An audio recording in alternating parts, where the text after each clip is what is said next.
Hey guys, welcome back to the channel. If this is your first time watching, check out some of the other videos in this channel. I think you'll like it. We've got some electrical and some locker plumbing, things that I'm not really good with, but I think it'll be easy. So check it out. Let me know what you think about it. And thanks for watching.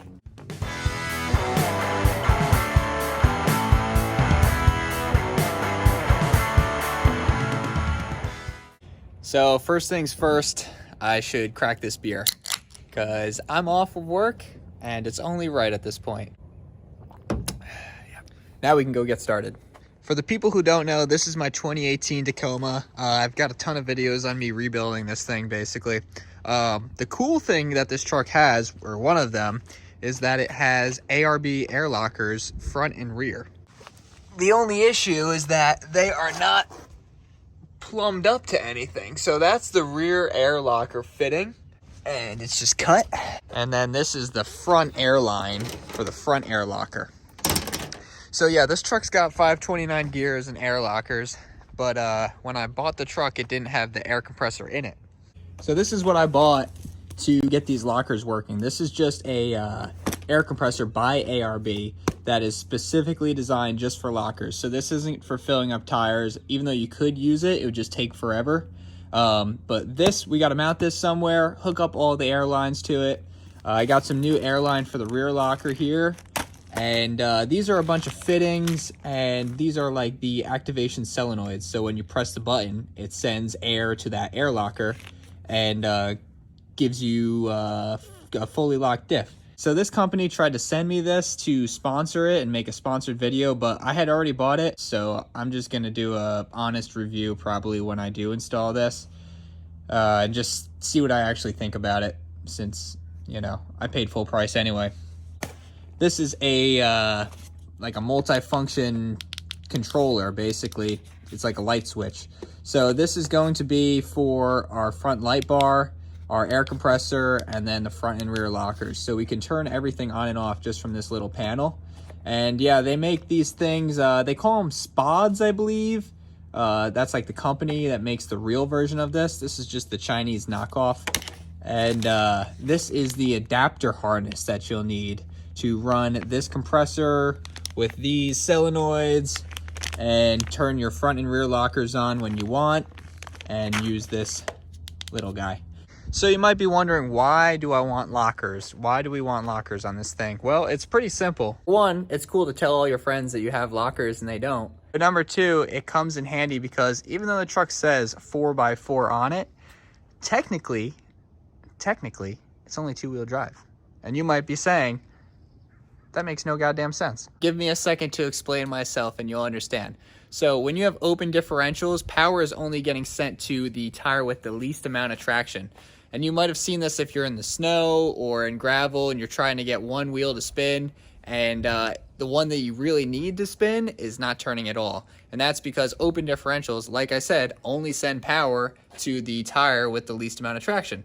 So when you have a locker in a vehicle, front, rear, whatever, it's going to send that power once you turn the locker on to both sides so that you get true four-wheel drive. Now there's some systems like crawl control, I think. Something Toyota has their own. I know Jeep has something called brake lock discs, where it uses the ABS pump to send power to the wheel that's actually slipping. It's kind of like their traction control system.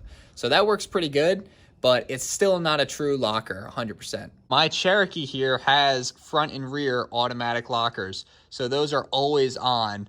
If you're in two-wheel drive, the rear is always on. If you're in four-wheel drive, the front's always on. It's terrible for driving on the road, but it works great off-road. The good thing about these ARB air lockers is that with a flip of a switch or a turn of a button, I'll be able to have those lockers on and off and then leave them off when I don't need them, unlike the Cherokee.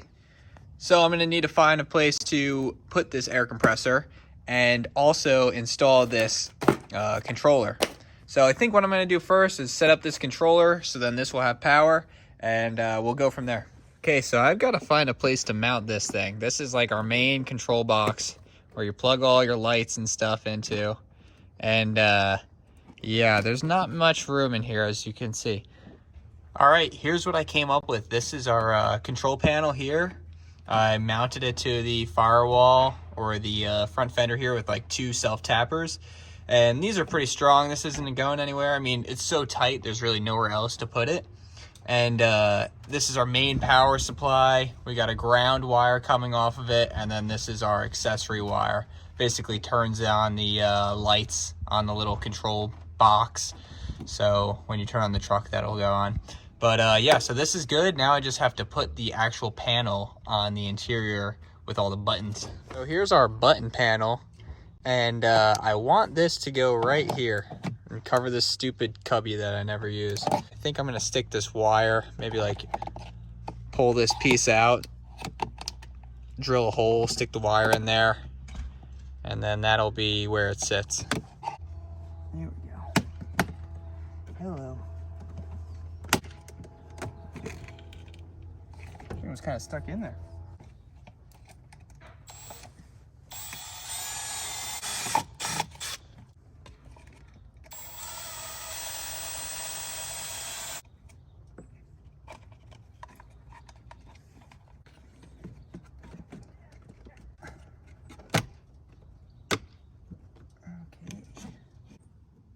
Gotta say, this thing's pretty easy to go together so far. As long as it works, I mean, seems pretty good so far. Let's just hope that it works. All right, now we just pray that it sticks on there for longer than a week. So the way this is gonna work is you have 6 different stations for things that can be powered, like those buttons on the switch panel. So you have your numbers 1 through 6 here, and you're gonna have whatever you want powered on these ones, and it'll go back into the car. And the way that's set up is 30 amp, 20 amp, 20 amp, 10 amp, 10 amp, 5 amp. So what I'm gonna do here is switch this 30 amp because I want the light bar in the front here. I want this front light bar to be a 20 amp because it pulls about 17 amps from what I read. So this is gonna be the first one, 20 amp. Then I'm gonna switch this. It's gonna be the compressor. We're gonna switch that to 30. And then the solenoids are gonna be like 5 or 10. And then that's all I have right now. So I'm gonna switch these around, wire it up, and hopefully that works.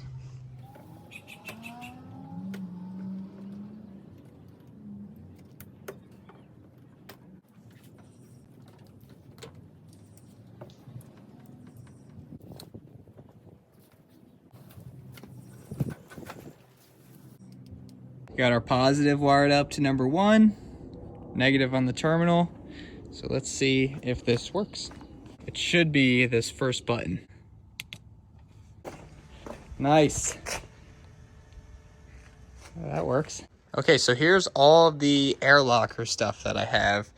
And like I said, I have my own pump just for filling up the tires. That's way bigger than this thing. This thing would take forever to fill up a 35-inch tire. So these are just for lockers, just like the box says. Specifically to activate air lockers. So I've been looking for a place to put this, and I'm hoping that I can fit it right in this cubby, but it's gonna be really tight. So okay, here's what I came up with. Here's our front and rear solenoids, or vice versa, depending on how it gets wired. And that is basically the size of our compressor, and it fits, but just barely. It's gonna be really tight. So I'll be interested to see if I can get those air lines to bend and work there, but that door just closes. Like, I can't really hold it yet, but I'm gonna mount it, and you'll see how close this door is.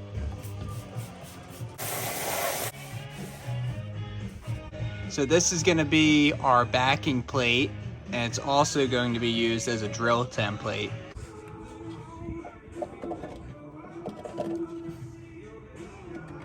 Oops, that's a lot of red paint. Oh my God.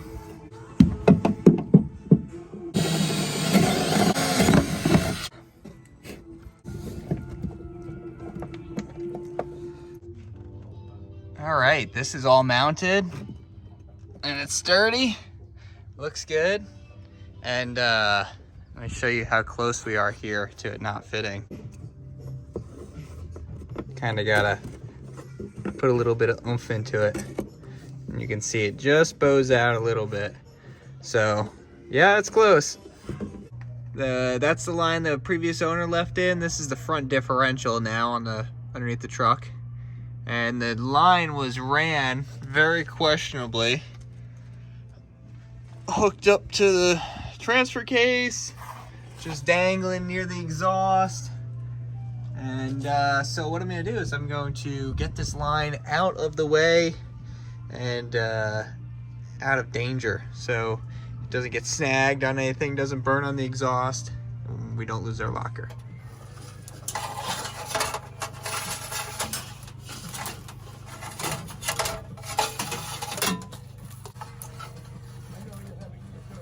No, you're bringing me beer? Whoa, an IPA, huh? Oh yes, I have a big box. Nice. I ran this locker line all the way from the front to the rear, and we're back to where our compressor is. And I think that there's enough room to shove the locker line in here and have room for where the door index is. I'm gonna take this guy and just put him in there.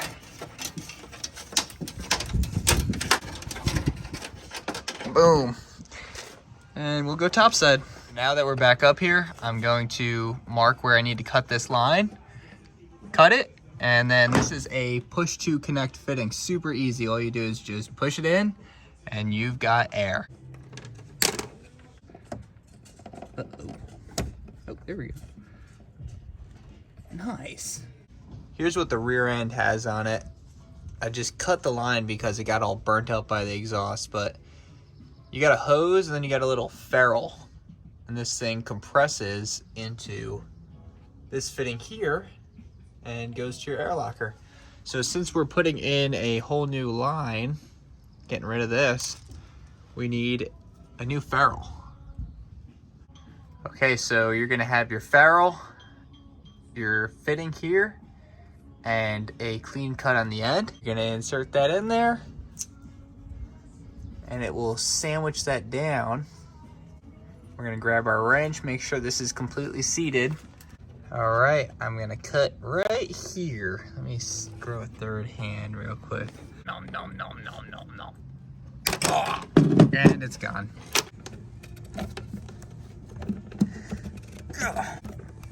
There we go. I think that seems all right to me. Okay, so now that we've got the air wired up, we gotta go ahead and get the electrical figured out. So the way I understand this is that these connectors, we have a front and rear locker connector. This is gonna be your power for the compressor, and then this is gonna be your power to the pressure switch. And I don't think that this is long enough to make it where I need it to go. So that's gonna be something. Oh God. To squeeze through. Boom, look at that. Front locker here. Ugh. This thing.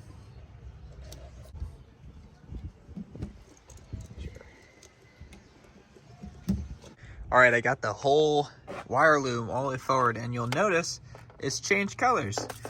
That's because the original ARB harness was not long enough. So I had to extend it. I got it all zip tied out of the way. Now we got all reds here. So I bought this spod adapter basically to streamline this process, but now that I had to rewire it anyway, because the original harness isn't long enough, I might as well just keep this, and I don't even know. Throw this in the trash. Okay, there it is, all closed up, looking pretty. And here's the back. I was able to get it to fit. All I did was bend those tabs in, and this thing fits perfectly. Really proud of how that came out. Okay guys, we're at our undisclosed top secret parking lot. And it's made out of gravel, which is perfect for testing these lockers. We're gonna make sure that the front engages and the rear engages and they both disengage, because otherwise we're screwed driving home. You wanna test on a gravel surface or something like loose, because if you go on like a hard packed surface like pavement, it's really tough on all of your components and really bad for your four-wheel drive system. Okay, first thing I'm gonna do is turn on our air and our rear locker. You You can hear the compressor kick on. And now let's see if the rear diff is locked.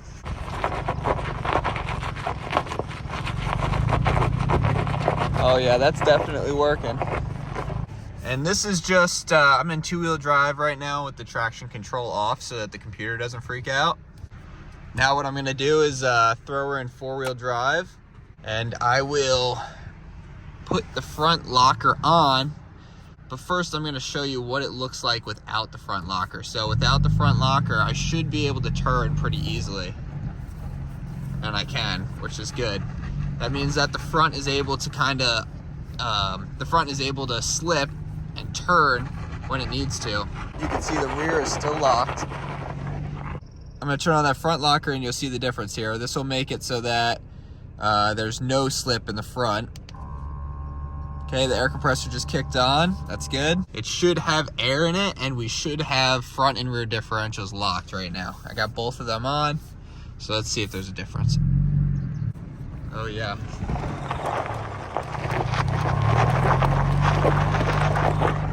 Yeah, it's definitely locked. You can feel the wheel kind of fight against you. It doesn't want to turn. That's because those steering wheels are completely locked together. So that's good. So front and rear are working. That's awesome. All right, we're doing good so far. Let's just make sure that they can actually disengage so I can drive this thing home. Turn off our rear, turn off our front, and I'm gonna turn off the air because we don't need that. I'm gonna go over, shifter to 2. There we go. I got the traction control off. I can turn that back on now. Feels good, rear's open, not dragging a tire anymore. And I think that's perfect. It works. It works! Well guys, I'm really happy with how this thing came out. We got the spod, we got the air lockers working, and that's a huge win for this truck. I'm really happy with this truck and what it's become. My next video, I think we need some rock sliders. Should be coming later this week. Stay tuned. Thanks for watching.